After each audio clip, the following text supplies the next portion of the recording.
De acuerdo a la OMS, son cerca de 2 millones de niños menores de 5 años los que mueren cada año debido a diarrea infecciosa.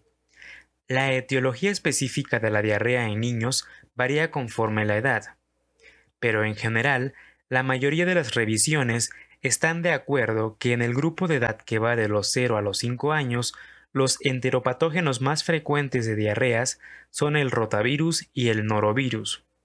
Es por eso que en esta ocasión abordaremos la gastroenteritis por rotavirus.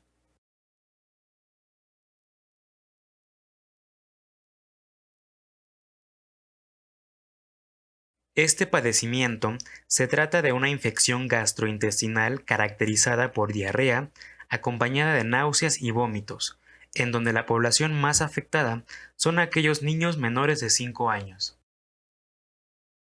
En el plano internacional, Crawford describe que en 2003 hubo 114 millones de casos reportados en niños menores de 5 años de edad. De esta cifra, cerca de 24 millones fueron tratados ambulatoriamente y 2.3 millones requirieron hospitalización. Adicionalmente, en 2013 se estimaron más de 200.000 defunciones por rotavirus. En la población mexicana, Gómez Altamirano nos resume en esta gráfica cómo es que la incidencia de los egresos hospitalarios por gastroenteritis debido a rotavirus ha ido en descenso, en gran parte debido a la introducción de la vacuna contra el rotavirus dentro del esquema universal. La población en riesgo para la gastroenteritis por rotavirus incluye especialmente a niños menores de 5 años, sobre todo entre la edad de 4 meses a 2 años de edad. Además, la población con esquemas de vacunación incompleta, aquellos con mala higiene personal, la asistencia a guardería y convivir con otras personas con gastroenteritis también están en riesgo. Sobre la gastroenteritis por rotavirus, no podemos pasar por alto el impacto de la vacunación. El rotavirus es un claro ejemplo de cómo la vacunación puede impactar positivamente en la salud mundial. Basta con comparar los números antes de la aplicación de la vacuna. Anteriormente, el 40% de las hospitalizaciones por diarrea eran atribuidas al rotavirus. Posteriormente a la universalización de la vacuna, hubo una reducción del 50% en las hospitalizaciones por gastroenteritis aguda. Adicionalmente, se produjo una disminución del 90% en las hospitalizaciones atribuidas específicamente a rotavirus. Sobre el rotavirus, sabemos que se trata de un virión multicapa que pertenece a la familia Reoviridae y es un virus de tipo ARN bicatenario. El rotavirus es un virus muy pequeño. Se han identificado al menos 9 especies, incluyendo al grupo A, B, C y H. De estos, el grupo A es considerado como el de mayor asociación con morbimortalidad en humanos. Sobre la vía de transmisión, la más importante es fecal-oral. En este contexto, 1 gramo de heces fecales contiene más de 10 a la 10 partículas del rotavirus, un número bastante significativo si se considera que son suficientes de 10 a 100 partículas para causar enfermedad. Esta gran cantidad de excreción del virus en las heces fecales alcanza un pico de desprendimiento a los 3 días y disminuye a los 7 días. Por esta razón, una de las recomendaciones que se hace sobre estos pacientes es el aislamiento durante 24 horas posteriores a la última evacuación diarreica. Otras rutas menos comunes pero posibles para transmitir el rotavirus es a través de fomites, el contacto con manos contaminadas y a través de alimentos y agua.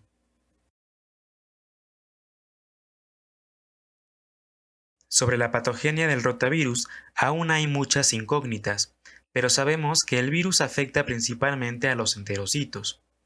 Este virus ingresa a las células mediante la unión al ácido siálico.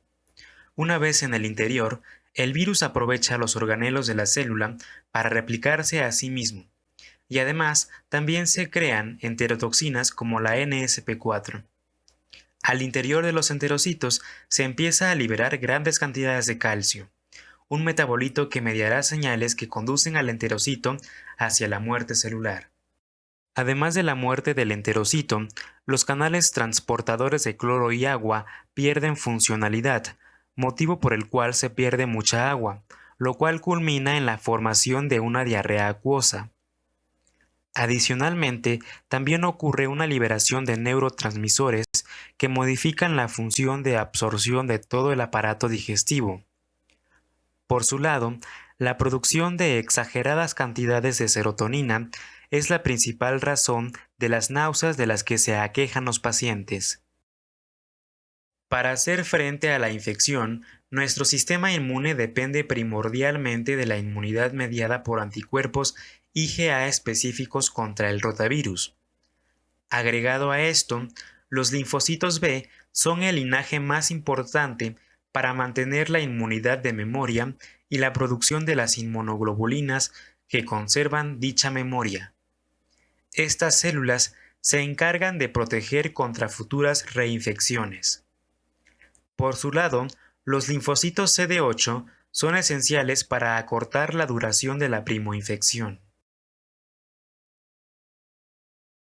En cuanto a su presentación clínica, la gastroenteritis por rotavirus puede ir en un espectro de una enfermedad subclínica, o quizás con manifestaciones muy leves, pero también puede cursar con una diarrea intensa que incluso puede poner en riesgo la vida del paciente.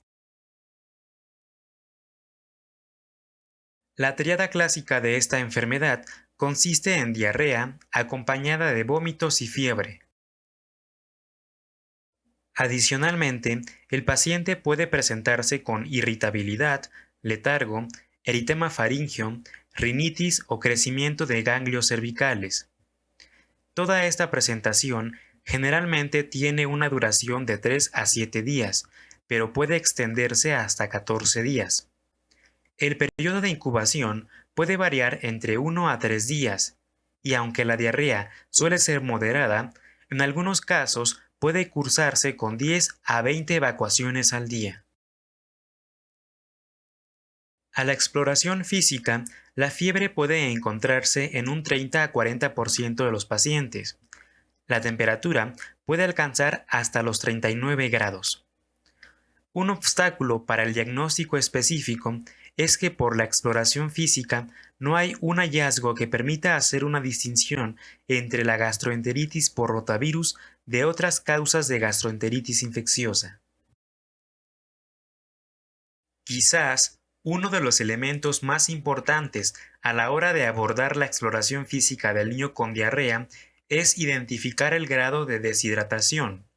Así, por ejemplo, en una deshidratación mínima o nula, el peso corporal perdido será de menos del 3% y el niño se mantendrá sin alteraciones del estado de conciencia, lo que le permitirá beber líquidos por vía oral de manera normal. En este caso, la producción de lágrimas es normal y las mucosas están húmedas. Los signos como la frecuencia cardíaca y la frecuencia respiratoria se encontrarán dentro del rango de referencia. Adicionalmente, el llenado capilar se mantiene sin alteración, la piel se encontrará caliente y se respeta la turgencia de la piel. Cuando la deshidratación progresa a moderada, la pérdida del peso va del 3 al 9%.